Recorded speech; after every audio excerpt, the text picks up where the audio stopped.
nọ́ọ̀mà tọmọ gbòòrò bẹ́ẹ̀dà talóńrọ̀jọ́ aláyé wá àwọn èèyàn lè máa pàfọ́ọ̀mù kọ́ ọ máa rojọ́ ìgbàgbó arógbé mọ́ lógo gbogbo ara mo fi ń wọ́ sí ẹbí wọlé ẹlẹ̀ káàmù ẹlẹ́kẹta ọmọ mi máa ń la ọkù lórí ni wọ́n sì ní olórí ibú wọn wọ́ sí rárá ètò kéwì gan wọ́ sẹ́bí wèrè ẹ abábúrò ẹ sọ̀rọ̀ sẹ́kù ẹgbẹ́ yẹn ìyá ẹnì bá kọ̀ bílẹ̀ yíyọ yín ọmọ mi bá lọ́ọ̀ṣẹ̀ náà yára rẹ̀ pa ìdè wa tóbi ọmọ rẹ̀ ó wò pé kọ́mẹ́dì áàdì yọ àwọn gbórí àwọn èèyàn wọ́n á sọ̀rọ̀ láyé bí wọ́n dúpẹ́ ọ̀sán wá àdúgbò lọ́mọ àmì màtẹ́ bá ra àwọn ọmọ ọ̀rọ̀ tó ń jiná tó ń jẹ́ tó kì tó wọ́n fẹ́ gbọ́ ọdún bíbà ta ló lọ ẹ̀ka ìdí ọmọ yín o ẹ̀kọ́ lẹ́kọ̀ọ́ ta ọlẹ́yìn ló dá àkókò kò mà bá kókò kan wà ní ìgbà wèrè ẹ bá ara yín sọ̀rọ̀ ẹ̀ka àrùn ẹ̀gbọ́n ẹlẹ́yìn ló wá jó mi lẹ́ẹ̀kan èwo kọ̀rẹ́ẹ̀tì bẹ́ẹ̀ lábẹ́rẹ́ yẹn sọ náà àbúrò sínú Peter bí lábẹ́rẹ́ mi ní tọ́ tẹ́lẹ̀ rẹ ló wá pàfọ́ọ̀mù bí ẹjọ́ bẹ́ẹ̀ni wèrè olórí ibo oníkùn ládẹ̀ olúro ọgbọ́rùn àwẹ̀ sọ̀rí rẹ̀ òde ti pẹ́ nú àdúgbò ìyá jẹ́ ẹlẹ̀ tí wọ́n lọ níbi tí Nàìjíríà dúdú dé tó bá mọ́mọ́ tó títì lọ nípa tó bá mọ́ dọ́dọ̀ ìyá ẹ̀ wọ́n mi máa gba gidi jẹ̀rí ẹ̀ pọ̀ nínú àdúgbò tó bá kọ́kọ́ rọ́ mọ́ báyìí àwọn ẹ̀gbọ́n àdúgbò náà máa wà mí tó kò sí lábẹ́ ẹ̀gì tó ti ń fa sìgá wọn àti jẹ̀dì lọ́rọ̀ tí dé mọ́ wa àwọn lè dá amara sàn àwọn àmì oró ọkùnrin wọn náà àdúgbò wọn ní sórí rẹ tí wọn bá wà dọ́dọ̀ sọ́kà ẹ̀gbọ́n ọmọ ẹ̀lẹ́mí nìyẹn ẹ tó sọ fún yẹn tó jẹ́ gbọ́n àdúgbò wọn ní kọ́kọ́ reply tó wà lẹ́gbẹ̀ẹ́ náà máa sọ ẹ̀ẹ́dẹ̀ kì í.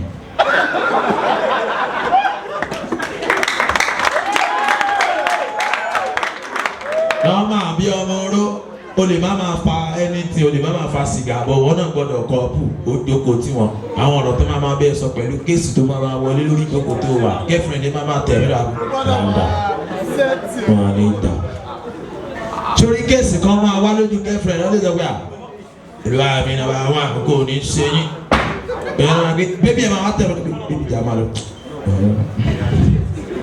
akọgbà wọn jọ kéèsì olórí burúkú kan lọ́dọ̀ àwọn ẹ̀gbọ́n àdúgbò ẹ̀gbọ́n olórí burúkú bàbá yẹn lẹ́sẹ̀ ra mọ́tò wọn kàn wọnú àdúgbò kan ṣe bàṣàbàṣà wà máa gbọ́ ẹ̀mí rẹ̀ wà ní stáàdì láti wá lókè ẹ lọ pè é wá àwọn àgbà tí kan wá táwọn ẹ̀gbọ́n àdúgbò bá fún mo fi Ọlọ́run búra wàá gbàgbé ọjọ́ orí ẹ̀ sórí àwọn àgbà tí kan wà kán tó fún ẹ ẹ̀gbọ́n àdúgbò tó máa ń lo akáàkì ìgbà tí wọ́n máa ń pẹ́ kọ́ tó gbọ́ wọn máa sọ ẹ̀ báwo ẹ tó fẹ́ gbẹ́ tí ẹ máa wà báyìí ẹ tó ń dájọ́ máa jókòó wàá máa gbọ́ àfà ta ló gbé owó náà ẹ̀yìn méjèèjì torí ẹ tó fẹ́ rí ibùkún náà ẹ gbọ́ kó ṣe mi o wòlé kan máa wà lẹ́yìn ẹ̀ nàbà wọn máa ní láti bá sọ̀rọ̀ afẹ́n fọ̀tì. olóògbé yẹn máa ní à ń sọ̀rọ̀ lọ́wọ́ kó ìyá rẹ̀ ò tí ì là ó tó kọ́ọ̀pù àwọn ọ̀pá tí olórí burúkú tó ń bá fún ẹ. Well, ladies and gentlemen, this is 5-star General Love. Please can you pronounce me that? Seriously, I'm very happy for Creative Toby. Ó dùn mí pé gap títí ti lọ. Ẹ̀jọ̀ ta ló ní ọmọ tó ń sọ̀rọ̀ yẹn ní? Olórí burúkú àgàn. Ṣé bí ìlú yẹ kó o ti dún? Ọmọ tó gbé sùn lánàá ó dùn. Ṣé ó lò ó dún? Ẹ̀mí ẹ̀jẹ̀ dìde. Ta lè gbọ́n ní yín? Gbàdé ìsanwó wọlé ọmọ tí ò tó yín. Ó ń ṣe ṣó ẹni pé yàn wá aṣọ balẹ̀. Nọ́mbà gbogbo ṣó tóbi súùtù ló máa ń kọ́. Ẹni pé lè yàtọ̀. Wọ́n ti sọ fún lé wọn pé òun lóye bàbá ẹ̀ kan. Ọmọ ọlọ́mọ gbogbo tó papọ̀ ẹ ti bá bọ̀ pé ẹ tó bá wá láti kù ní wá sílùú òkè tó fẹ́ joyè ẹ̀rí gbàgbé tí ajá ni kò wọ́n ṣẹ́jọ́ wà ní olúburúkú ẹrú ogun ó padà bókun náà lọ ní ó náà ti chéńjì aṣọ yín jọra sẹ́ńtà àwọn lọ́láyé mo bá lòdì ṣe fọ́mọ tẹ́jọ́ wà rí ìwọ náà wọ tó ń fẹ́ little bride dìde little bride dìde ó dẹ bébí ẹ jẹ́ bá mi fọmọ yẹn láti wọ́n bó ṣe fẹ́ dìde ẹ jẹ́ bá mi fún láti àwọn. má gbé o má dìde fún rẹ̀ o fẹ́ fọmọ lọ́mọ o fẹ́ sọ di jókì mọ́ lọ́wọ́ bébí jọ dìde ìlú ni bébí jọ dìde ọlọ́run mo fẹ́ ṣoore kan fún ẹ lọ dìde ẹ jẹ́ fún láti ẹ̀wọ́ má lọ bí spíkà mrs ìjìnlẹ̀ nínú ìjìnlẹ̀ ẹ̀yin sọ fún wájú ẹ̀gbọ́n ẹ̀yin náà dìde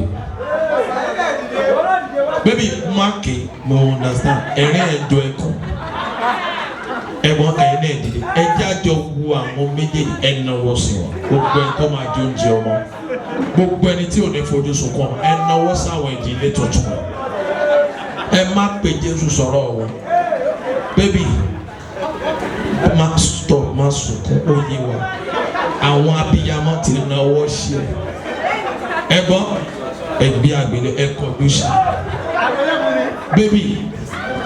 bébí lọ́jọ́ wedding ẹ má lu ọmọ ìyàwó túrò ló máa pè.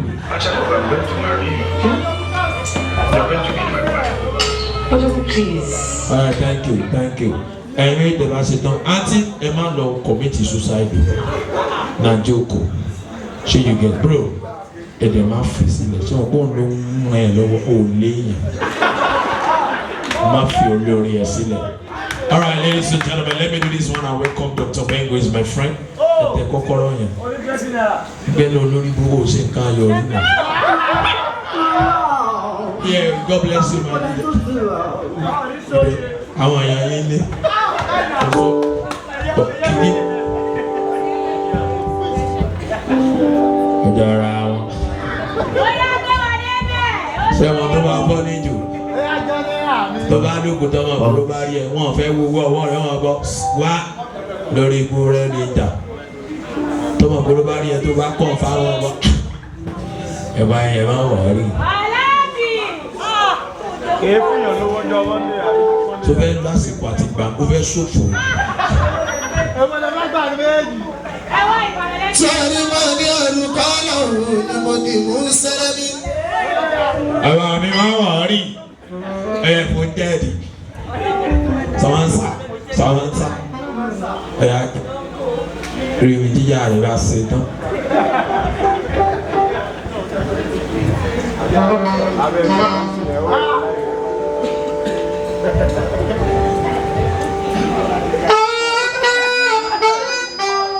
ọmọ lápára báwo. Nọ́ọ̀mà pàṣẹ ó gáìdì àwọn tó.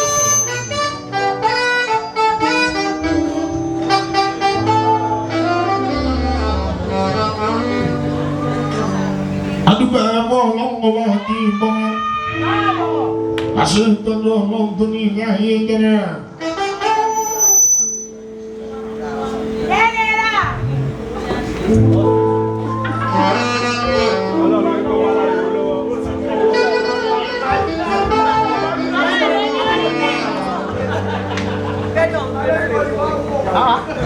Àwọn àdúgbò ọlọ́run ọba làbí ẹ̀hún kúlẹ̀kúlẹ̀.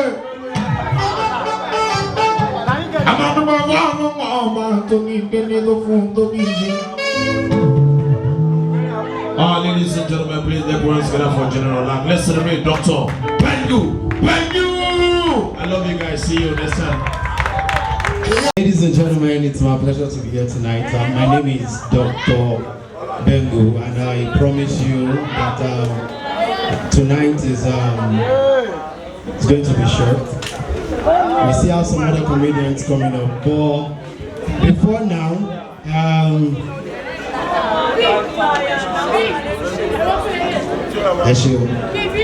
Toby, please come. Please, everyone, if you know you love Creative Toby, if you know you love him alone,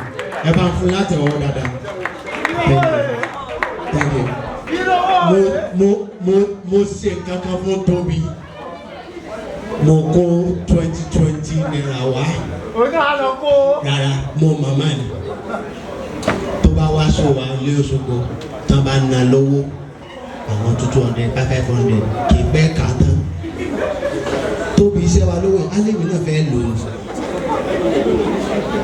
mo wá màmá kó 2020 naira yẹn gbogbo owó tí mo kó wá 95 ni 95 yẹn bí mo ṣe ná tó látàárọ̀ mi ti ná 45 ìwọ̀nba tí mo wá ná yẹn mo wá ná wọ́n sáwọn ọmọ kan ó pépé ẹ bá mi ṣe gbogbo 20 naira mo fẹ́ ṣe padà ọmọ yẹn ṣẹ̀ṣẹ̀ kó ó da omi sí tẹ́lẹ̀ ó fi kà ó ṣe wàhálà kò tí ì rí kàtà Toby ọlọ́run tó ṣe lè fún ọ àmọ́ pé wọn náà ti ń fi kọ́mẹ́dì lẹ́díẹ̀ díẹ̀ torí ẹ̀ náà mo ti tẹ́sì orin wò òun ní ìbá òfin wá tẹ́sì ìlú wò ni pé bóyá bẹ̀ náà gba kiri lọ bọ̀dá ní Little Bride tẹ́ ẹ bá ti fẹ́ ṣe kíní báńdì yín ẹ lè ní ìdí oní gángan ẹ má gáàdì ọmọ ẹ fílẹ̀ ibi iṣẹ́ gbàgbọ́ ẹ kàn lè máa fi sí vibration ẹ máa lo iPhone náà wọ́n yín kíní kan lẹ́gbọ̀ọ́ ẹ yín bí apá kó lẹ̀ sóòrò orí ni. Alright, so without wasting time mo fẹ́ béèrè question kan lọ́wọ́ ẹ̀ gbogbo MC tó ti perform or comedians tó ti perform látàárọ̀ tó ti lọ bá ti rí láyé ẹ ní gbogbo kàríà ẹ tó ti lọ máìkì rí ó ní àwọn experience orí ibú kan pẹ̀lú kíní gbà tó bá ti dé event tí DJ bá ti fẹ́ test máìkì fún ẹ tí ò sí wireless kọ́kọ́ mọ̀ pé ayé ẹ ti dà sórí tó bá ti wá lóògùn báyìí ọ̀nà kan ló mọ̀ pé ayé ẹ ó máa rọrùn fún ẹ tẹ́ńtínà yẹn bá fẹ́ test irú máìkì fún ẹ tó bá ti ń lọ mic check hello mic check 1 2 normal engineer nìyẹn normal yẹn náà pè ní sound engineer àwọn kan wà engineer nìkan ló lọ tó bá ti test mic yẹn fún ẹ bá ṣe máa test ẹ ní wọ́n á da gbogbo ẹnu yẹn dé kẹ́lẹ́ wọ́n yọ ẹ̀ 4 2 2. Ayọ̀wọ̀dá yìí ti ta. Ẹni tí mo fẹ́ sọ ọ̀gbìn ló ṣẹlẹ̀ wọ́n wá pè é lórúkọ mi ìfẹ́ rí gbogbo táìtù tó lé ní láyé ẹ̀ àwọn ẹ̀gbọ́n yẹn orúkọ kan náà máa pè é ẹ̀gbà bọ́n ṣe máa fún ẹ̀ ní. ọwọ́ wọn ó ṣiṣẹ́ wọn máa gbọ́ ọdún òṣìṣẹ́ ẹ̀gbọ́n ẹ̀gbà tó bá fún ẹ gbà ìmídẹ́lì tó gbà wá. ẹ̀gbọ́n kí ni yóò ṣiṣẹ́ wọn ni ẹ̀ mú wa ìmídẹ́lì tó bá dọ́wọ́ ẹ̀ máa gbọ́ ọdún òkan lè lóyún. At that point lọ́kàn rẹ̀ wà máa pé àdọ́wọ́ mi ni mo ṣe kìíní wà tún wá gbà ó lè kọ́kọ́ máa ṣe so ìwọ tó mọ̀ pé súùtù ló wọ̀ wá bí temperature tó wọ̀ lọ́wọ́ ẹ̀dùn tó ti fẹ́ bẹ̀rẹ̀ ẹ̀ṣẹ̀ ìwọ súùtù lọ́wọ́ ẹ̀dùn yẹn àtòyí àtẹ̀dùpẹ́ gá ti ti pàrọ̀ súùtù yẹn ló kọ́ bá ní mọ́ ọ̀pọ̀ ìbò ẹ̀dùn. BENGU. So now ṣẹ́ni tó wá bẹ̀rẹ̀ tó bá ti bẹ̀rẹ̀ o ti wọ súùtù o ti fẹ́ sọ òyìnbó wà wá bẹ̀rẹ̀ ìwọ tó pẹ̀lú composure. Ladies and gentlemen, it's my pleasure to welcome you to this. Okay. Thank you, sorry, so it's my pleasure to welcome you once again to this wonderful wedding. My name is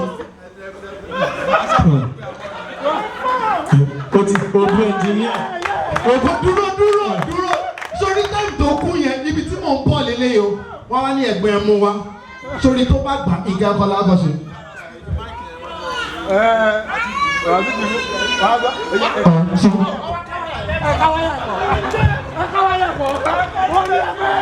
Ṣẹ́rí bó ṣe wà ẹ́ wọ́n á wá fún ẹ wọ́n ní ẹ̀gbọ́n ẹ̀gbà ẹ̀mú báyìí.